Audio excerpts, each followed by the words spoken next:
Hey guys, మీరు ఎప్పుడైనా తాటి బెల్లం కాఫీ ట్రై చేశారా? మేమైతే ఖమ్మంలో రీసెంట్గా ఓపెన్ చేసిన తాటి బెల్లం కాఫీ హల్వా అంగడి షాప్కి అయితే వచ్చాము. ఇది ఖమ్మంలోనే ఫస్ట్ బ్రాంచ్ తెలంగాణలో అంట. అండ్ ఇంకా ఇండియాలో 105+ బ్రాంచెస్ ఉన్నాయి. అలాగే ఏపీలో 15+ బ్రాంచెస్, అలాగే ఇంకా మలేషియా, యూరప్, సింగపూర్ కంట్రీస్లలో కూడా వీళ్ళ బ్రాంచెస్ ఉన్నాయంట. వీళ్ళ దగ్గర ప్రాచీన సాంప్రదాయ రుచికి తగ్గట్టుగా స్వీట్స్ అవైలబుల్గా ఉన్నాయి. అండ్ ఇంకా మిల్లెట్ రెస్టారెంట్ కూడా ఉంది. అక్కడ మొక్కజొన్న దోశ, పెసర దోశ, సజ్జల దోశ, రాగి దోశ, ఇంకా అరకెల పొంగల్, ఇలాంటి వెరైటీస్ చాలానే దొరుకుతున్నాయి వీళ్ళ దగ్గర.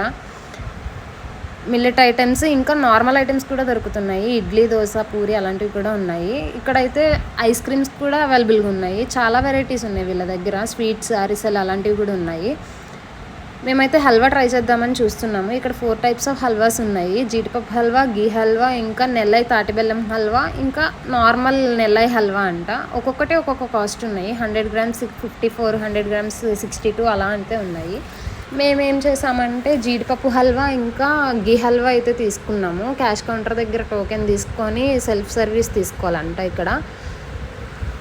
సో మేము ఆ 2 హల్వాలు తీసుకొని ట్రై చేద్దామని అనుకుంటున్నాము. ఎలా ఉంటాయా ఏంటి అని అనుకున్నాను. బట్ తాటి బెల్లంతో చేసినవి కదా, ట్రై చేయాలి అని అయితే అనుకున్నా. ఫస్ట్ టైం ఎక్స్పీరియన్స్ చేస్తున్నా ఇలాంటి టేస్ట్ని.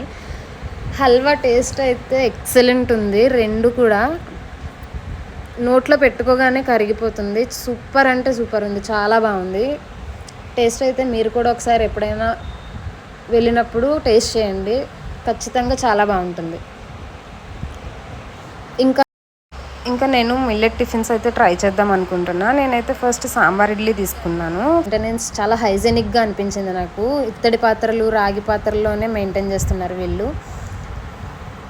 నేనైతే సాంబార్ ఇడ్లీ ట్రై చేద్దామని అనుకుని ట్రై చేసా ఎలా ఉంటుంది అని. నార్మల్దే సాంబార్ ఇడ్లీ టేస్ట్ కూడా అద్భుతంగా ఉంది. ఇది కూడా చాలా బాగుంది. నోట్లో పెట్టుకోగానే కరిగిపోతుంది. తింటున్నామా లేదా అన్నట్టు అనిపించింది.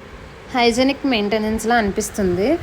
నెక్స్ట్ పాలక్ పూరి ట్రై చేశాను. ఇది మాత్రం యావరేజ్గా అనిపించింది. రెగ్యులర్ పూరి లాగానే అనిపించింది. కర్రీ కూడా అలాగే ఉంది. పెద్దగా ఏం అనిపించలేదు.